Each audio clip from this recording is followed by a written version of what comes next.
আসসালামু আলাইকুম। আমি শামসুন নাহার নাহিদ মহুয়া, চিফ নিউট্রিশনিস্ট অ্যান্ড বিভাগীয় প্রধান, বারডেম জেনারেল হসপিটাল। ঈদ চলে এসছে, আপনাদের সবাইকে ঈদের শুভেচ্ছা জানাই। দীর্ঘ একটা মাস আমরা রোজা থেকেছি।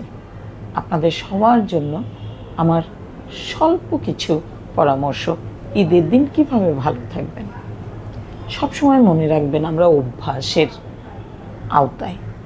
আপনি 30টা দিন দিনের বেলা কিছু খান নাই, ফলে ঈদের দিন সকালবেলা যখন আপনি খাবারটা খাবেন তখন থেকেই কিন্তু আপনার শরীর সেটা অ্যাডজাস্ট করতে খানিকটা সময় লাগবে, এটা বুঝে নিতে হবে।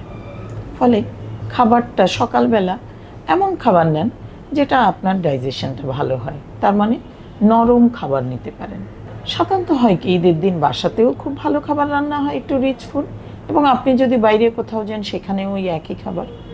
একটু পছন্দ করেন যে খাবারগুলো অনেক গুরুপাক না। গুরুপাক খাবার কোনগুলো? যেমন ধরেন কাচ্চি, বিরিয়ানি, এগুলোকে বলে, মানে মশলাদার খাবার, অনেক তেল মশলার খাবারকে আমরা বলি গুরুপাক। এটা ডাইজেশনে হ্যাম্পার করে। ফলে ধরেন আপনি কোথাও গেলেন, এই খাবারটা ছাড়া নাই, আপনি খাবেন, তাহলে পরিমাণে কম নিয়ে ধীরে ধীরে সময় নিয়ে খাবারটা খান। আর চেষ্টা করেন একই বেলায় অনেক ধরনের মাংস না খেতে। তার মানে ধরেন কোথাও বিফ আছে, মাটন আছে, চিকেন আছে, আপনি যে কোনো একটা পছন্দ করেন। যদি কোনো মাছের আইটেম থাকে সেটা পছন্দ করেন, সবজির কোনো আইটেম থাকলে সেটা পছন্দ করেন।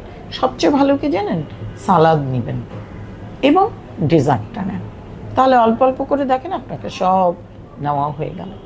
এবার আসেন, আপনি সেখান থেকে বেরিয়ে আপনি বিকালবেলা কোথাও গেলেন, বিকালবেলার খাবারটাও আপনি হালকা কোনো খাবার খান। ধরেন আপনি কোথাও একটা টিকিয়া বা কাবাব বা বিভিন্ন রকমের খাবার পেলেন, যে কোনো একটা কি দুইটা খাবার নেন, একসঙ্গে অনেক খাবার নিয়ে নেন।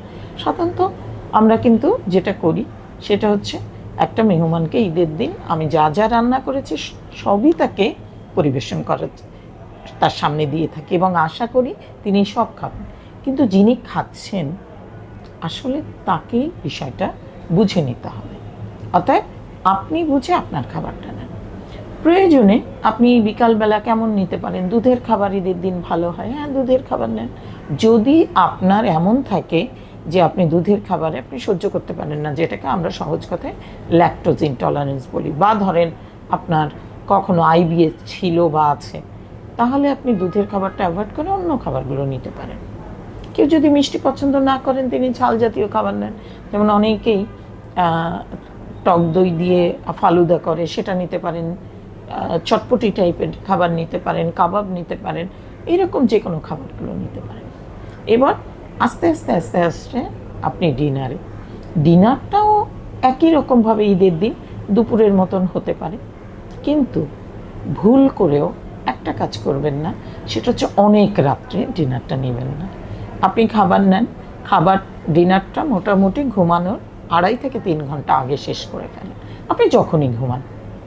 এরপরে যদি বলেন যে না, আমার কিছু খেতে ইচ্ছা করছে ঈদের দিন, বা মেহমান কেউ আসলো তার সঙ্গে সঙ্গত দিতে হচ্ছে, হালকা খাবারগুলো নেন, নিয়ে কিছুটা হাঁটাহাঁটি করেন।